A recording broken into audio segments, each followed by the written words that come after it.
ஓம் சாந்தி. பாபாவுடைய இனிமையான மகாவாக்கியம். இன்று 23/1/2025 பாபா சொல்கிறாங்க, மீட்டி பச்சே முக்கிய தோ பாத்தே சப்கோ சம்ஜானி ஹே. இனிமையான குழந்தைகளே, முக்கியமாக 2 விஷயங்கள் எல்லோருக்கும் புரிய வைக்க வேண்டும். ஏக் தோ பாப்கோ யாத் கரோ. ஒன்று, பாபா நினைவு செய்யணும். இரண்டாவது, दूसरा 84 के चक्र को जानो, फिर सब प्रश्न समाप्त हो जाए. இன்னொரு விஷயம் என்ன? 84 ஜென்ம சக்கரத்தை தெரிந்து கொள்ள வேண்டும். பிறகு எல்லா கேள்விகளும் சமாப்தி ஆயிடும். இந்த 2 விஷயத்தில் எல்லாமே முடிஞ்சிடுச்சு. இன்னைக்கு பாபா இந்த 2 விஷயத்தில் தான் நமக்கு முரளியே சொல்கிறார். அதனால் நாம் இதை மற்றவங்களுக்கு என்ன செய்யணும்? புரிய வைக்கணும். ஒன்று, பாபா நினைவு செய்யணும். இரண்டாவது, 84 ஜென்ம சக்கரத்தை தெரிஞ்சுக்கணும்.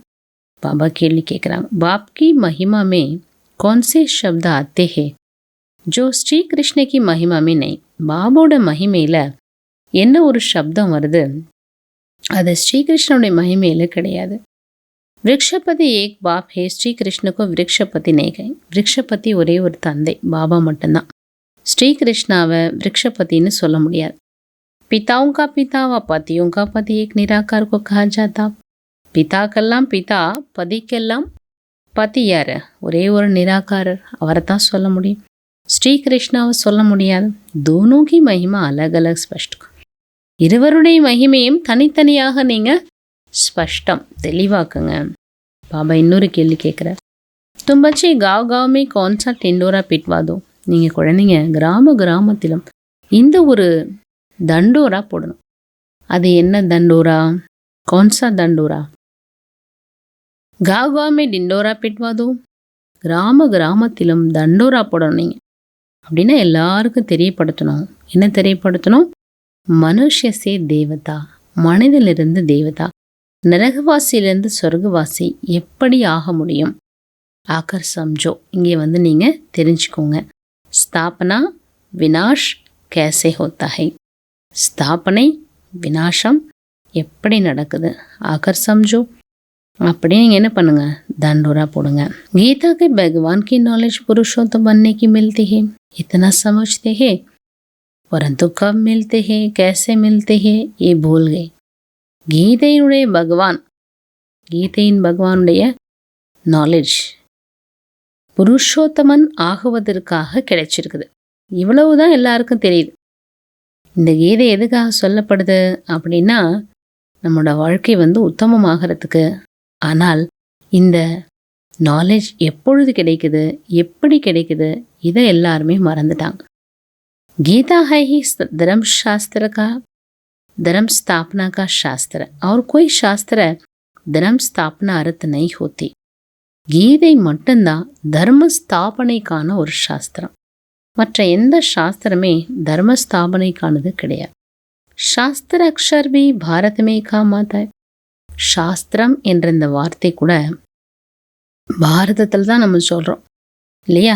சர்வசாஸ்திர சிரோன்மணி, எல்லா சாஸ்திரங்களுக்கும் மேலானது கீதை. பாக்கி வ சபே தரம் தோ ஹை ஹி பீச்சே ஆனே வாலே. மற்ற எல்லா தர்மங்களும் பின்னாடி வரக்கூடியது இல்லையா? உன்கோ சிரோன்மணி கஹேங்கே. எல்லா சாஸ்திரத்துக்கும் தலைமையானது கீதை. அதனால தான் கீதை என்ன சொல்கிறோம்? மாதா, எல்லாத்துக்கும் தாய். மற்ற எல்லா சாஸ்திரம் அடுத்தடுத்து தான் வரும் இல்லையா? பச்சே ஜான்தே விருக்ஷபதி கி பாப். நம்ம தெரிஞ்சிட்டோம், விருக்ஷபதி ஒரே ஒரு அப்பா தான், அவர் தான் நம்முடைய தந்தை. பதிக்கெல்லாம் பதி, பிதாவும் இருக்கிறார், பத்தியும் இருக்கிறார். பிதாவும் கா பிதா, பத்தியும் கா பதி. மகிமா ஏக் நிராகாரி. இந்த மகிமை ஒரே ஒரு நிராகாருக்கு மட்டும்தான். ஸ்ரீ கிருஷ்ணாவை அப்படி நம்ம சொல்ல முடியாது. श्री कृष्ण की और निराकार बाप की महिमा बेंच की जाती. இன்னைக்கு பாபா இதுதான் நமக்கு சொல்கிறாங்க. ஸ்ரீகிருஷ்ணனுடைய மகிமை வேற, பரம்பிதா சிவபாபாவோட மகிமை வேற. ஸ்ரீகிருஷ்ணா புது உலகத்தோட பிரின்ஸ் இல்லையா? அவர் எப்படி இந்த பழைய உலகத்தில் கீதை சொல்ல முடியும் இல்லையா? ராஜயோகம் சங்கமயுகத்தில் கற்றுத்தர முடியும். இது சொல்லிக் கொடுக்கறது யார்? சிவபாபா. பச்சே சமஜ்தே हमको भगवान पढ़ा रहे. நமக்கு புரியுது. யார் நமக்கு படிப்பிக்கிறா? स्वयं परमात्मा படிப்பிக்கிறார். सर्विस करने वालों को ही ब्राह्मण कहेंगे. तुम्हारे कच्छ बगल में सच्ची गीता है. பிராமணம் மேபி நம்பர்வார் ஊத்தே. சேவை செய்யக்கூடியவர்களைத்தான் பிராமணன்னு சொல்லப்படுது. உங்களுடைய கச்சம், கச்சம்னா அந்த இடுப்பில் கட்டியிருக்கிற துண்டு சொல்கிறோம் இல்லையா, அது கச்சம். அந்த கச்சத்தில் என்ன இருக்குது? கீதை இருக்குது. அப்படி தானே அந்த காலத்தில் என்ன பண்ணுவாங்க, இப்படிதான் சொருகி வச்சுக்குவாங்க. அது சொல்லப்படுது. பிராமணன் என்ன பண்ணுவார், அந்த சாஸ்திர இதை கீதையினுடையதை என்ன பண்ணுவாங்க, சொருகி வச்சுக்குவாங்க. பிராமணில் கூட நம்பர்வார் இருக்கிறாங்க. कोई ब्राह्मण तो बहुत नामी ग्रामी होती, बहुत कमाई करते. சில பிராமணர்கள் ரொம்ப ஃபேமஸாக இருப்பாங்க, அதில் கூட வரிசைக்கிரம் இருக்கு. சில நல்ல வருமானம் சம்பாதிப்பாங்க, சிலருக்கு சாப்பிட்றதுக்கே வழி இருக்காது. कोई ब्राह्मण तो लखपति, சில பிராமணன் நல்ல லட்சாதிபதியாக இருப்பார். बड़ी खुशी से नशा से खाते. हम ब्राह्मण को ரொம்ப குஷியாக நஷாவோட சொல்லுவாங்க, நான் பிராமண குலத்தை சேர்ந்தவன். சச்சே சச்சே பிராமன் குல் கா தோ பதா ஹி நஹீ. உண்மையிலும் உண்மையான பிராமண குலத்தை பற்றி தெரியாது. பிராமன் உத்தம் மானே ஜாத்தே. பிராமணன் என்றாலே உயர்வானவர்களாக கருதப்படும். தப்தோ பிராமணம் கோக்கில்லாத்தே. அதனால தான் பிராமணர்களுக்கு கொடுக்குறாங்க, தானம் கொடுக்குறாங்க, அவங்கள உயர்வான இடத்துல. இதெல்லாம் உலகத்தில் இருக்குது. தேவதா, சத்ரிய, வைஷ்ய, சூத்ர தர்மம் கபி கிளாங்கினை. எந்த ஒன்றா என்ன செய்வாங்க, பிராமணர்களை வச்சு அந்த பூஜைகள் செய்கிறது, அல்லது வேத சாஸ்திரம் படிக்கிறது, தான தர்மம் செய்கிறது, எல்லாமே பார்த்தா பிராமணர்கள் ஒரு நிமித்தமாக வச்சுக்குவாங்க. காரணம் உயர்வாக கருதப்படுது.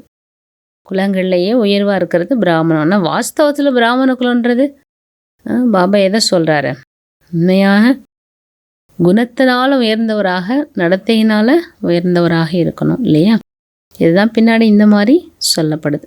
தேவதா, சத்ரிய, வைஷ்ய, சூத்ர, இந்த தர்மத்தை சேர்ந்தவங்களுக்கு இந்த மாதிரி தான தர்மம் அப்படிலாம் செய்கிறது கிடையாது. பிராமணர்களுக்கு தான் கொடுக்கப்படுது. அது மாதிரி பித்திருக்களுக்கு பூஜை செய்வாங்க, அதுவும் பிராமணர் வச்சு தான் செய்வாங்க. பிராமணனுக்கு தானம் கொடுப்பாங்க இல்லையா. மற்ற இதை சேர்ந்தவங்களுக்கு அது கிடையாது. इसलिए பாபா காத்தே तुम ब्राह्मणों को अच्छी रीति समझो. அதனால இங்கே பாபா என்ன சொல்கிறாங்க, நீங்கள் பிராமண ஆத்மாக்களுக்கு நல்ல விதத்தில் புரிய வைங்க. ब्राह्मणों का भी संकटन होता है, उसकी जांच कर चले जाना चाहिए. பிராமணர்களுக்கும் என்ன இருக்கு, குழு இருக்குது, அவங்களுக்கும் ஒரு மீட்டிங் போடுவாங்க, அவங்களுக்கும் தனி சத்சங்கம் இருக்கும். அந்த மாதிரி இருக்கக்கூடிய இடத்துக்கு நீங்கள் என்ன பண்ணணும், போய் ஞானம் சொல்லணும். சொல்லுவாங்க தன்னை பிரஜாபிதா பிரம்மோடைய வாரிசுனாங்க, அதனால தான் பிராமணன்னு சொல்லிக்கிறோம். வாஸ்தவத்தில் உண்மையான வாரிசுகள் யாரு, அதுதான் பாபா புரிய வைக்கிறார். ஆச்சாரிய நெறிப்படி நடக்கக்கூடியவங்களாம் என்ன சொல்லப்படுது, பிரம்மாச்சாரி, பிரம்மாவுடைய குழந்தைகள். பாபானே சம்ஜாயா மாலை तो बहुत लंबी होती है, हजारों की संख्या में.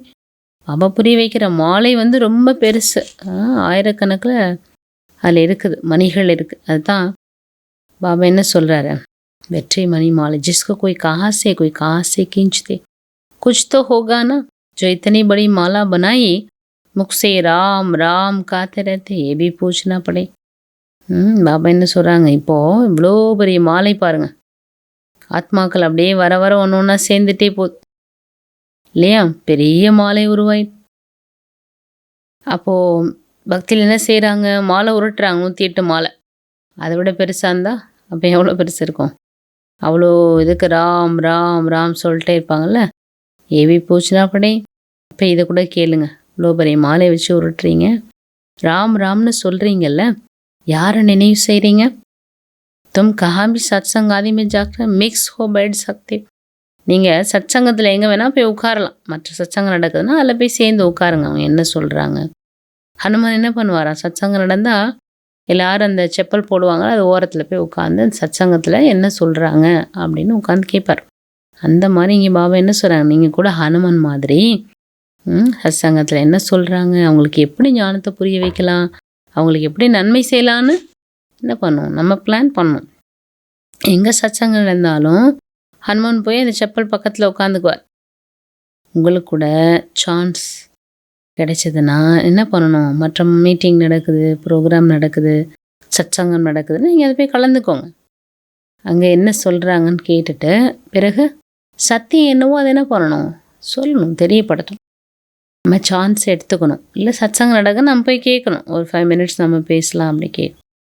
நீங்கள் நிறைய சேவா பண்ண முடியுன்றார் பாபா. सेवा में सफल तब होगी जब ज्ञान की பாயிண்ட்ஸ் புத்தி में हो. சேவையில் எப்போ வெற்றி கிடைக்கும்னா ஞானத்தோட பாயிண்ட்ஸ் புத்தியில் இருக்கணும். ஞானத்தினுடைய மஸ்தில் நீங்கள் இருக்கணும். சர்வீஸ்க்கு அநேக யுக்தியாக நீங்கள் சேவா பண்ணுறதுக்கெலாம் நிறைய யுக்திகள் இருக்குது. நிறைய நீங்கள் திட்டமிடலாம். பாபா தாரணைக்கு சொல்கிறாங்க. முதல் விஷயம், பாபா என்ன ஒரு வசீகரன் மந்திரம் கொடுத்துருக்கிறார், அதை எல்லோருக்கும் நீங்கள் நினைவுபடுத்தணும். சேவைக்கான விதவிதமான யுக்திகளை உருவாக்குங்க. வீடுமே अपना समय बर्बाद नहीं करना है. கூட்டத்தில் என்ன செய்யக்கூடாது, தன்னோட நேரத்தை வீணடிக்கக்கூடாது. இரண்டாவது, ज्ञान की பாயிண்ட்ஸ் புத்தி மேல ज्ञान में मस्त रहना. ஞானத்தோட பாயிண்ட்ஸை புத்தியில் வைங்க, ஞானத்தினுடைய போதையில் இருங்க. ஹனுமான் கி தர் சத்சங்கமே ஜாக்கர் बैठना है. ஹனுமானை போல சத்சங்கத்தில் போய் உட்காருங்க. பிறகு அவங்களுக்கு சேவா பண்ணுங்க. ஏன்னா அவங்க சத்சங்கத்தில் என்ன பண்ணுவாங்க, சொல்லிக் கொடுப்பாங்க. எல்லா விஷயம் சொல்லிக் கொடுப்பாங்க. சில விஷயம் அசத்தியமானதாக இருக்கும், சிலது சத்தியமானது. ஆனால் உண்மை என்னன்றது என்ன பண்ணணும், எல்லாருக்கும் தெரியப்படுத்தணும்ல. அதுக்காக தான் பாபாங்க என்ன சொல்கிறாங்கன்னு கேட்டுட்டு அப்புறம் நீங்கள் சத்தியத்தை சொல்லுங்கள். குஷியில் இருக்கிறதுக்கு என்ன பண்ணணும், முழு நாளும் சேவா பண்ணுங்கள். சேவா பண்ண பண்ண பண்ண ஆத்மாவுக்கு குஷி நிறைஞ்சிரும். வரதானம், மே और मेरेपन को बलि चढ़ाने वाले संपूर्ण महाबली भव. நான் மற்றும் என்னுடையது என்பதை முழுமையாக பலியிடக்கூடிய சம்பூர்ண மகாபலியாகும். முழுமையாக மகாபலியாகணும். மகாபலின்னா என்ன, கம்ப்ளீட் சரண்டர். எல்லைக்குட்பட்ட எந்த ஒரு வியக்தி வைபவம் இது எல்லாத்துலேருந்தும் பற்றுதல் நீக்குங்க. இந்த வியக்தி வைபவங்களில் பற்று போகுதுன்னா அதுதான் என்ன, என்னோடது. இந்த என்னோடது நான் செய்கிறேன், இது என்னுடையது. இந்த மாதிரி இந்த நான் என்னோடது என்ன பண்ணும், சம்பூர்ண சமர்ப்பணம் செய்யுங்க. அதாவது பலியிடுங்க. அதுக்கு பேர் தான் மகாபலின்னு சொல்லப்படும். எப்போ எல்லைக்குட்பட்ட அந்த நான் என்னோடதுன்றது சமர்ப்பணம் பண்ணிட்டோம், அப்போ தான் சம்பூர்ணமாகவும் பாப்சமானும் ஆக முடியும். நான் செய்கின்றேன் இல்லை, பாபா செய்ய வைத்து கொண்டிருக்கிறார். பாபா என்னை நடத்திட்டு இருக்கிறார். எந்த விஷயம்னாலும் சரி, நான்றதுக்கு பதில் என்ன பண்ணணும், நேச்சுரலாக அந்த பாஷையில் வரணும். பாபான்ற சப்தம் வரணும். நான் என்பதே அங்கே இல்லை. ஸ்லோகன், संकल्प में ऐसी दृढ़ता धारण करो जिससे सोचना और करना समाप्त हो जाए. சங்கல்பத்தில் நீங்கள் அப்படி ஒரு திடத்தன்மை தாரணா செய்யுங்க. அது மூலமாக யோசிக்கிறது செய்கிறது ரெண்டும் சமம். சிந்திக்கிறதுனோ அதை செய்து முடிச்சிருவோம். இன்னைக்கு பாபா சக்திசாலியான மனோநிலை மூலமாக சகாஷ் கொடுக்கக்கூடிய சேவை பண்ணுங்க. நேர அனுசாரமாக மன்சார் வாச்சாக்கு இக்கட்டி சேவை. நேர அனுசாரமாக மனதினாலையும் வார்த்தையினால் ரெண்டும் சேர்த்து சேவா பண்ணும்.